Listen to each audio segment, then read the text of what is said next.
I'm John Mark, and basically, Brent's up here because Brent's follows the prospect generator business model. If you could show the next slide, please. I'll do it. It's the forward-looking statement, and then the next slide's actually about the prospect generator business model. And what Brent has really helped us with is to follow this model. Riverside's done that for a decade. We basically have $6 million cash. We've had over $40 million of partner funding. What Brent has pointed out is some of the challenges that happen for companies. By Riverside having partners fund the work, we've been able to go through 60 different projects to develop a portfolio of 10 projects today. We lower the risk of exploration through partner funding, and we do all the exploration operational work. Next slide.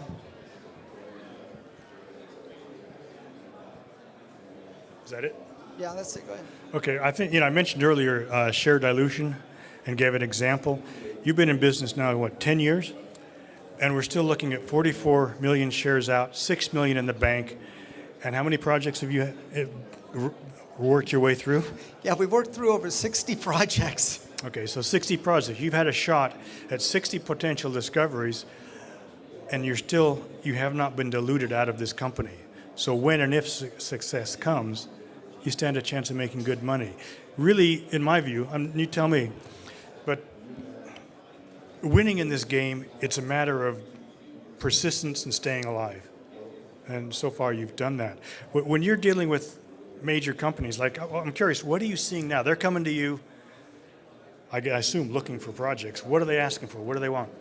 They definitely want size. They want big projects. One of the things we focused on in Mexico is things that can be open pit. We look at things that are near the surface. The other thing they're looking for is ownership.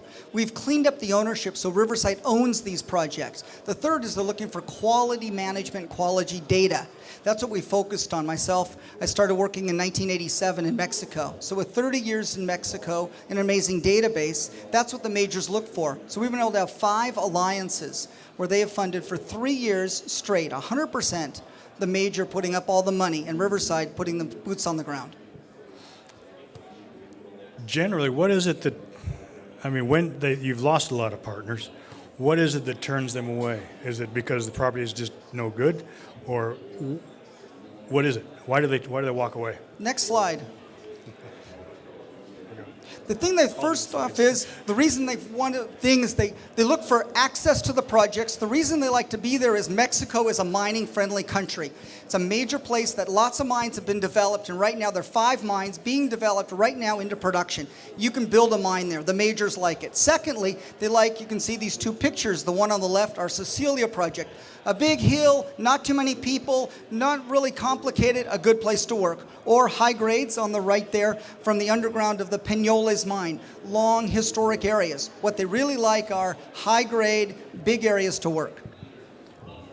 Versus, what does it cost, say, a major to do the same work that you're doing? Is there an advantage to using you in terms of cost as well?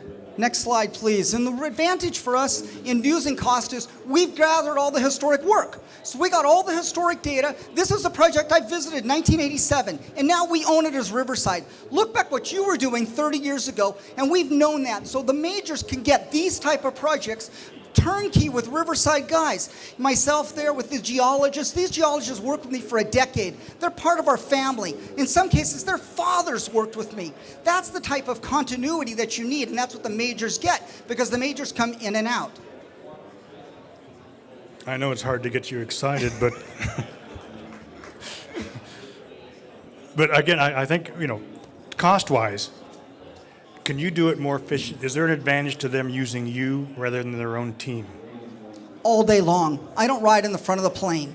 We don't do any business class. Secondly, we would use local vehicles, local people. We don't add all that bureaucracy. The third is we work all the time. You guys are here on weekends. We work all the time. We're able to do it. The fourth is that we don't have to pay all those types of benefits and all those things because we have people tied to projects. So we staff it ourselves, and those are key things that you can do to keep the costs much, much lower. What is your burn?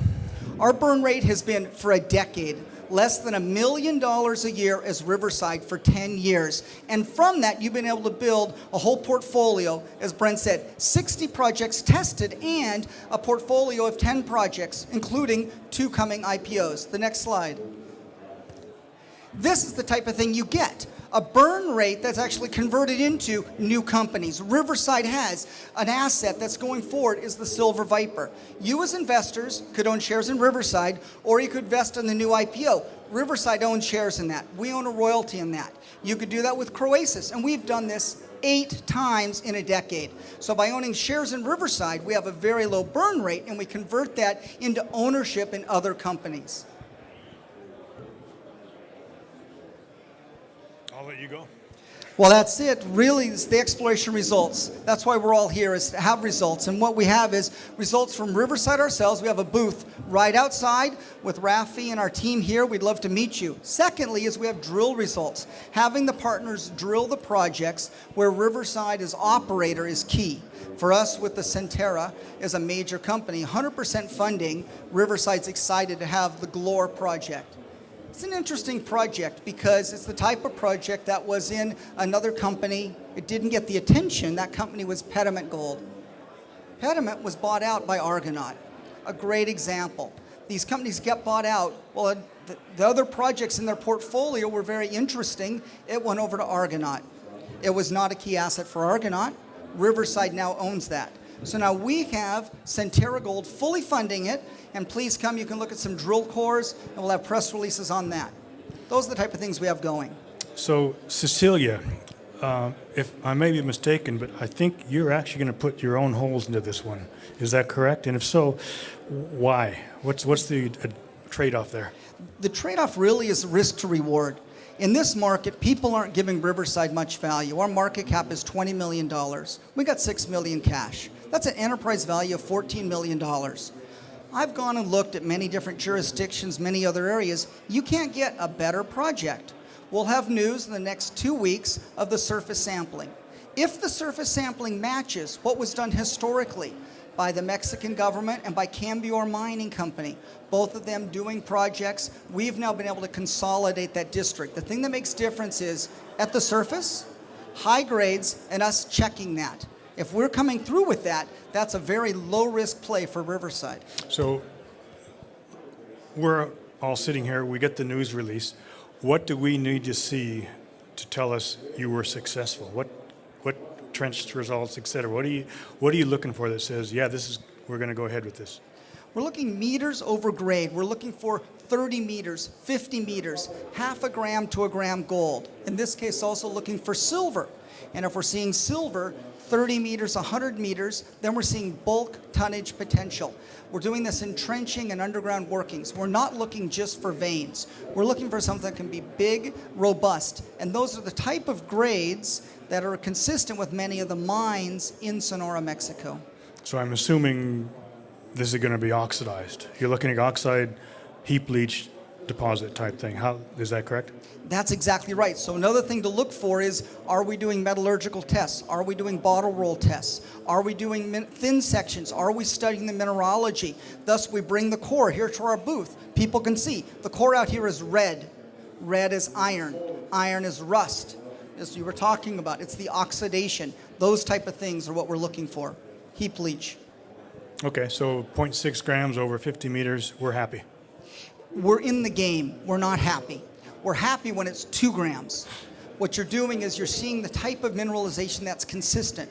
But what Brent has talked about is things that are game changers. So when we're finding 0.6, we're hoping there's better. When we start drilling, there's 0.6, then we find partners. And we've been able to do that 3 times where Riverside is drilled. And every one of those has turned out to be a resource. Where Riverside is drilled, we've drilled 5 holes. For those first 5 holes, we've identified, yes, there's something here. Someone's able to move it ahead, but it's not going to be for Riverside shareholders. We'll pass on and look for better. That's the trust you can have in me as the CEO. We're committed to making a value. I'm a shareholder. I've bought shares. I've never sold a share. I work 100% for this. I'm not a director in any other public company. I'm fully committed to Riverside, and I hope you'll become shareholders with me. Please come out to our booth. Is there any more slides? The last slide's just an introduction. And so really from the introduction is the hill there and the drill rig. Having partners drill with us managing makes you as shareholders money. We got Having time. us do this 10 times with lots of projects is a good opportunity. Well, thank you, John Mark. That was very exciting. Thank you very much, guys.